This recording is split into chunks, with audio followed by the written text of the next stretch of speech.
until that moment seeing a pastor as a human being. Like, wow, you could lose your whole congregation because you ordered a cocktail. And I get both sides. They're looking at you like you're a JV Christian, junior varsity. Like, I'm a varsity Christian. I don't do anything out the norm. Like, I don't drink or anything like that. And it's like, no, you're not more holy because you're doing that. I think that because they got a platform, because they got money, because they got this, we have a magnifying glass on their life. What are they doing? They got a cocktail. I knew it was something.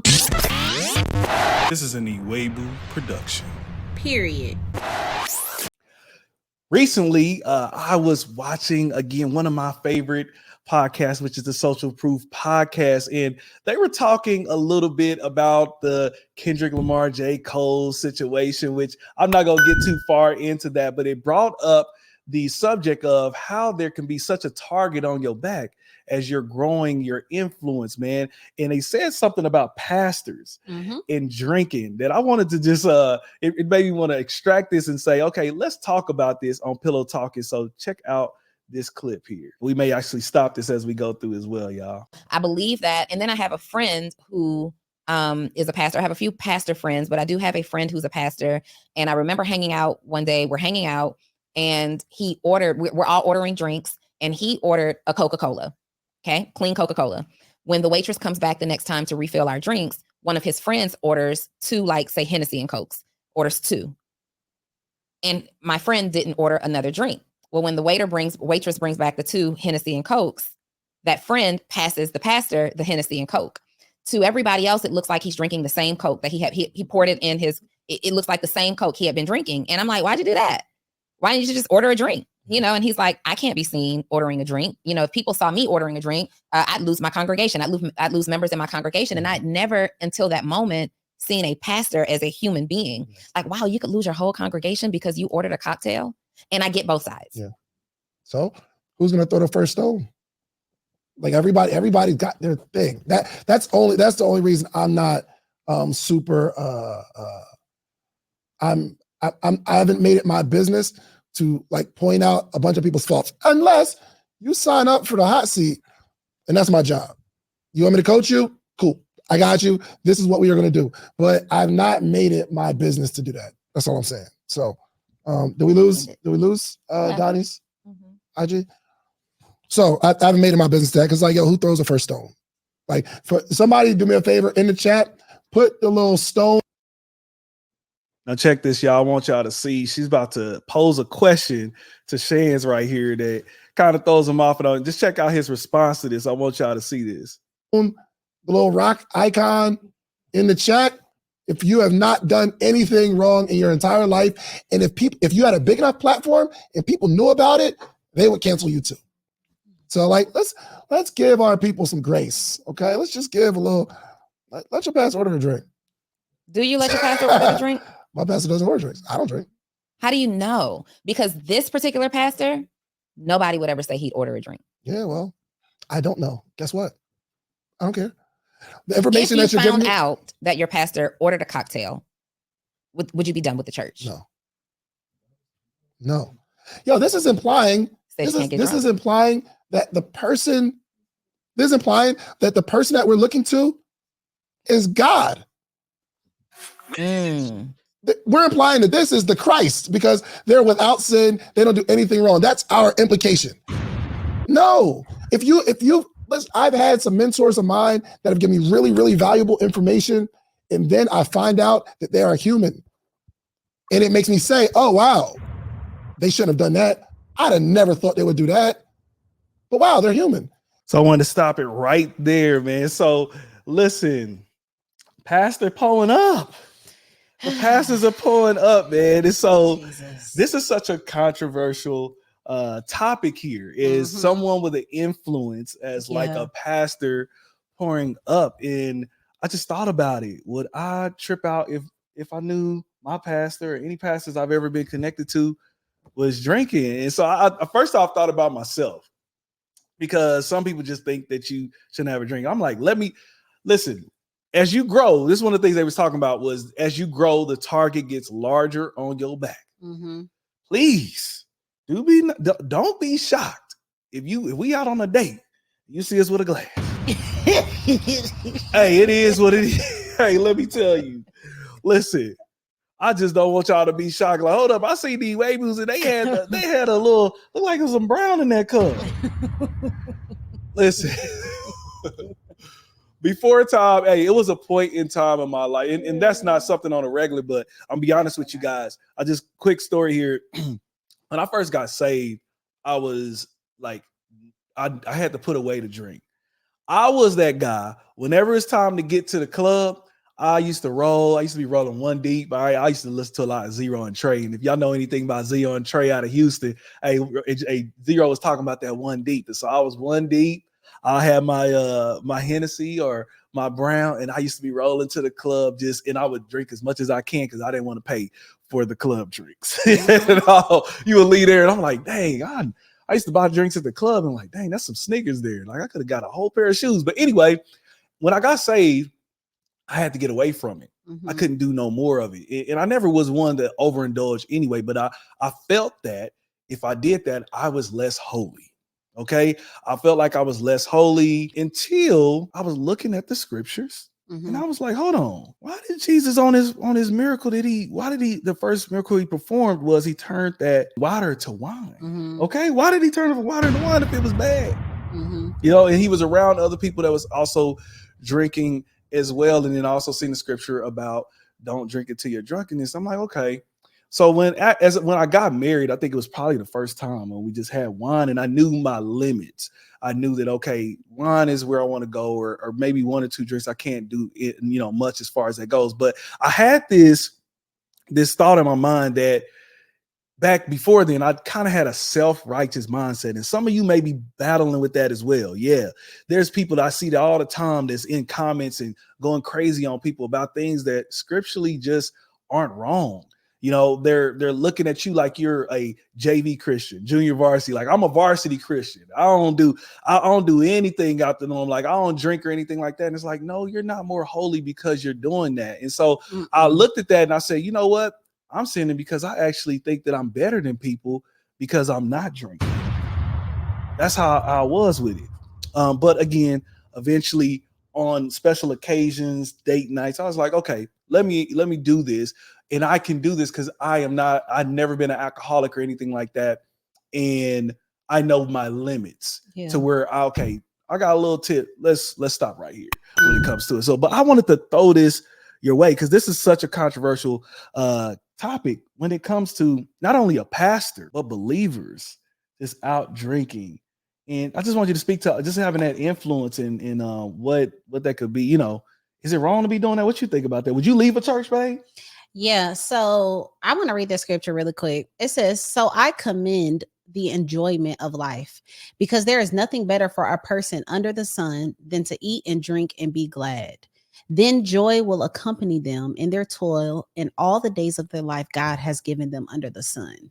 That is Ecclesiastes 8:15. The word commend means recommend. I commend, the NLT version is I recommend having fun.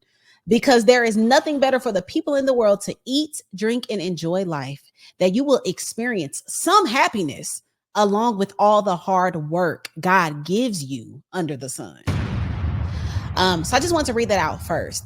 So first and foremost, I wanted to write some notes to answer your question. What would I do if I knew that our pastor had some cocktails? I would. And do you recommend that anybody that, that's a believer, even should they be drinking at all? Should they be drinking? Yeah. So the first question to the pastor, I think that what David Shan said was probably the ending of the conversation is that we are expecting leaders to be Christ. Come on. We are expecting people that have influence. That's literally what gets us all slipped up. For instance, and I know this about to annoy a lot of people. Come on with I it. already know. I can feel it in my spirit. But so many people are mad, and I'm not saying I agree with everything with the names that I'm about to name, because I am gonna name them. I'm gonna name them. I do not agree with everything that they do. I don't. But there are people that point to these type of people simply because they're leaders, and I think they forget that they're also human. people like a Mike Todd, right? Mhm. Who consistently got something going viral, something controversial, right? Tim Ross, who consistently got something going viral, something going crazy. Marcus Rogers, consistently saying something crazy, something wild, right? Yeah. But there is not nothing with any of them in my personal experience that doesn't say, I don't get, they don't love the Lord. They are just straight up going to hell, this, and that, because they might have some things that we might not agree with. The point that I'm making is we wouldn't even be talking about them if they didn't have a platform. Come on. Point blank, period. This will be another pastor boohoo with Mountain Baptist on the hill and your small Baptist pastor who be cheating with the women. It's just a different thing. And I think that I honestly think when people attack certain leaders and certain pastors, yes, some of them are doing foul things. But I also think that there is a sense of jealousy to the attack. I think that because they got a platform, because they got money, because they got this, we have a magnifying glass on their life. What are they doing? They got a cocktail. I knew it was something. They got a this. I knew it was something. That's why you can't let everybody close. You can't let everybody in like that anyways, because people are waiting to see what is wrong with you.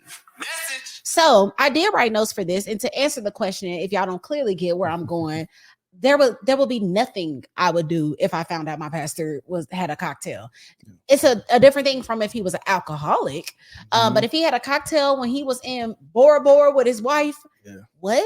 Sir, you present a sermon every Sunday, lead a whole congregation, got 50,000 programs. Let me make the cocktail. Let me make it for you, sir. What you like, Crown or tequila? I got you. Sit down, man. You done blessed my life, Pastor. Like you done blessed my life. Hey, all these daggone programs. Listen. Hey, listen. Come on. What you want? Lime, sugar, or salt? Right. No, but listen, we're gonna get. No, you're right. They gonna come for us on that. You done set it up, babe. But I wrote some notes. On a serious note, I said I think that let me read the scripture first. Hebrews 12:1. Therefore, since we are surrounded by such a huge crowd of witnesses to the life of faith, let us strip off every weight that slows us down, especially the sin that easily trips us up, and let us run with endurance the race that God has set before us. The reason why I want to read this, because drinking is not a sin. Being drunk is, but drinking can be a weight. Message. And if you know that is your weight, no, you should not. You should not be drinking. There are absolutely cases where you're like, dang, why I can't do this? You might can drink and the next one can't. You might can watch so-and-so movies, but the next one can't. It is what is a weight on your life. Weights are not sin. It's just something that could be holding you down. You're not going to go to hell for it, but it could be something that could slow down or affect your witness as a believer. And so I think that's the first question that we ask. Are we getting drunk? Is this something that I'm really struggling with? Or is it something that my leader is really struggling with? Like now he's in AA, now he's okay. So this is probably something we want to address. But I think the questions to ask yourself for every leader that is going to watch this, and I think followers as well, people that are following a leader, I think it's great for you to have insight on this conversation, but specifically for leaders, I wrote down 4 things: who, what, when, and where. Who is around when you're doing this, right? So if you are partaking in something that someone is not mature, they don't know the word, they are self-righteous, they feel like they're better than you because they decided to have a mocktail instead of a cocktail, you got to read the room. That is number one. You want to be around people that understand the word. Obviously, this is not saying be sneaky because you're getting drunk. No, if I have a glass, I'm going to make sure it's the environment for it. If I'm going to a meeting with my pastor, I'm not ordering a margarita. Come on. If I'm going out with a woman that I met for the first time, I'm not ordering a drink. If I go out so know who are you about to be around? What is the occasion? What are you drinking for? Right? Are you stressed out? And you like, dang, you know what? I just need to go ahead and pull up. Do you find yourself drinking every single night after a long day of work? This might be a weight. Do you find yourself drinking after every single argument? This might be a weight. What is the occasion that you are drinking for? Because the Bible says, drink, be merry, right? When Jesus turned water into wine. It was at a wedding. What is a wedding? It is a celebration. So if he provided a miracle to turn water into wine connected to a celebration, obviously he is approving that we are able to have a drink in connection to a celebration. Message. Clearly. The next question. The next question I want you to ask yourself, when? How often are you doing this?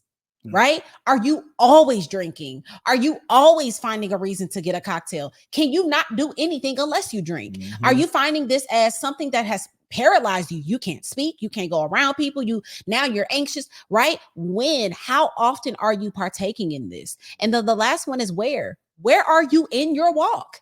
There might be a season that God calls you to not drink. Yes. There might be a season that God says, okay, cool. But then there might be a season that God pulls back again. So where are you in your walk? Can you do this right now? Maybe you're in an intense transformation and you're about to shift into something and you need to hear God as clear as possible. So, and y'all listen, for everyone that might be having something to say in the comments, drinking wine can affect your ability to hear God, just like sugary bad food can. Come on. Food, gut health, all of that. Gut health is not just a food thing. It's alcohol too, but it's not just alcohol, it's food too. So a lot of us can't hear something because we got a bunch of dead carcasses and sugars and sodium and salts and alcohol and beer and sugary juices and coffees and caffeine and pills. That can cloud it too. So don't think now drinking can be somebody else's struggle, but gluttony could be yours. Come on. So you got to know what is the weight, when, who, where, what, all of the things. I think it plays a part. So I think it's a deeper discussion instead of just saying, nope, if he drink, he ain't holy. So Jesus ain't either then, because he made the thing that you claim is unholy. He made it. Come on.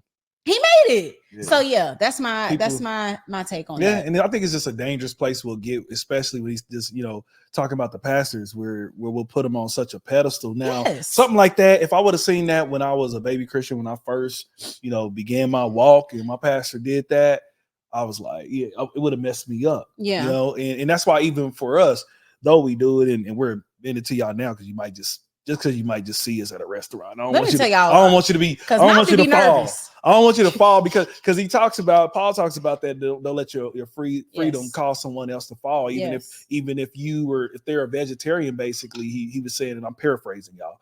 He's basically saying, like, if it's meat or something that would if that disturbs them, then don't do that in front of them. Yeah. If you know that this is gonna cause someone to fall. And so if I know I'm around my bro who got a drinking problem, right? Okay, I'm cool. I'm not gonna have that beverage. And that's because I have self-control with it. I don't really need it. I don't really. It's not something like I'm like, man, I gotta have I'm it. probably never I'm probably never gonna sneak and get a drink. I'm gonna be honest. Like if I was that pastor, if I gotta sneak, I don't want it. Yeah, but I understand though. He's around. He don't know who. He don't. Then just don't get it. Maybe he's a yeah. Yeah, he shouldn't have just got it. He maybe should have just got it. Yeah. But if these are people who don't really know Christ like that, then he shouldn't just he should just forget about it altogether when it comes to it. Now, so I give him some points for trying to curb it a little bit. But yeah, Donnie gonna see. She gonna hold on. Well, why you do that? Just keep it at 1,000. Just get what you want. And now you're on their podcast. I mean, he's like, I'll probably lose my whole congregation. I'm like, no, I don't think so. Shoot, dudes, unfortunately, some of them actually cheat and do stuff like that. In congregations, they don't lose it. They leave a quarter of. They lose a quarter of them, but there's some people who still be like, they're defending their pastor. Again, that's why I say if I have to sneak, I'm not doing it. Yeah, don't make no sense. I couldn't even. You're supposed to enjoy it. Like enjoy the glass of wine. Don't be like, trying to hurry up and get it in. Like no, just I wouldn't have ordered. Yeah, it just don't make no sense. We have those type of discussions. Like who we about to be with? Okay, yeah. Like we've already. That's what our things right there is like. Okay, if we're around certain people, these are non-believers. Okay. Get it. I don't need to do no drinking or whatever. And I've had people look at me crazy, and it's like, hold on, I'm seeing you. It's like, no, you're a believer. We done drunk together, but now we around a whole bunch of dudes who don't know God, nothing. Yeah, I had a friend. I'm not about to pull up right now. No. I had a friend. She told me that she said we ordered a glass of wine. She said, I'm gonna let you know if we're in public. I'm not ordering it. Yeah. I was like, oh, for sure. I respect that. I understand that. I didn't understand it fully then, but I definitely do now because, people. Yeah. Yeah. This is an Iwegbu production. Period. Hey, thank you for making it to the end of this video. If you could do us a huge favor, please hit that like button and please subscribe. Yes, and please do not forget to hit that notification bell. We need y'all to be locked in every single time we drop this fire content. Yes. Also, we need y'all to follow us on all social media platforms at the Iwegbus. And look, we will see y'all on the next video.